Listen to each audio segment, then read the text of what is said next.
U.S. says North Korea troops ready for Ukraine combat as missile raises tensions. U.S.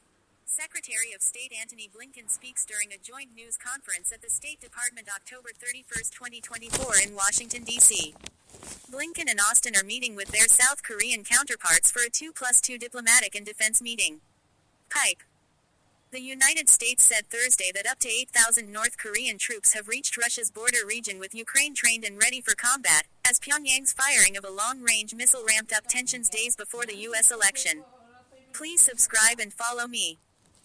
Seeking advantage in his grinding invasion of Ukraine, President Vladimir Putin has brought in troops and military hardware from North Korea, the first time Russia has invited foreign forces on its soil in more than a century. Citing U.S. intelligence, Secretary of State Antony Blinken said that some 8,000 of the 10,000 North Korean troops believed to be in Russia have made their way to the Kursk border region. We've not yet seen these troops deploy into combat against Ukrainian forces, but we would expect that to happen in the coming days, Blinken told a news conference after four-way talks with Pentagon Chief Lloyd Austin and the South Korean foreign and defense ministers. North Korea's top diplomat set to hold talks in Moscow amid reports of troop deployment. Russia has been training North Korean troops to handle artillery and drones and to clear trenches, indicating that they fully intend to use these forces in frontline operations, Blinken said. Austin said the deployment of North Korean troops, who he said were being put in Russian uniforms, just underscores how badly Putin's war has gone. This 10,000 won't come close to replacing the numbers that the Russians have lost, Austin said.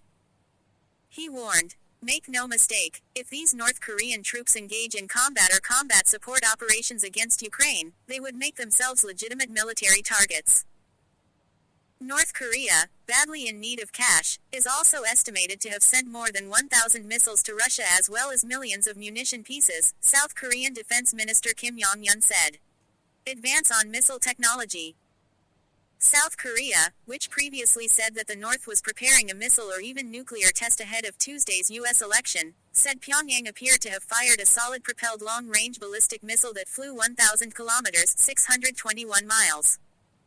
Developing advanced solid-fuel missiles, which are quicker to launch and harder to detect and destroy in advance, has long been a goal for North Korean leader Kim Jong-un. Kim called the sanctions-defying launch an appropriate military action that fully meets the purpose of informing the rivals of our counteraction will, according to the official Korean Central News Agency.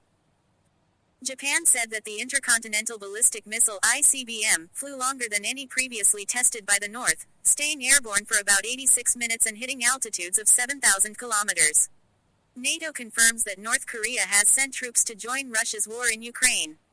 The missile could in theory strike the mainland United States, although Washington said there was no risk from the test firing. Blinken and his South Korean and Japanese counterparts discussed the launch in a joint telephone call, issuing a statement afterwards urging North Korea to end its provocative and destabilizing actions. China, historically North Korea's closest ally, said it was concerned about developments and urged a political resolution to the issue. Blinken said that the United States recently had a robust conversation with China on U.S. concerns about North Korea. Ukrainian President Volodymyr Zelensky, speaking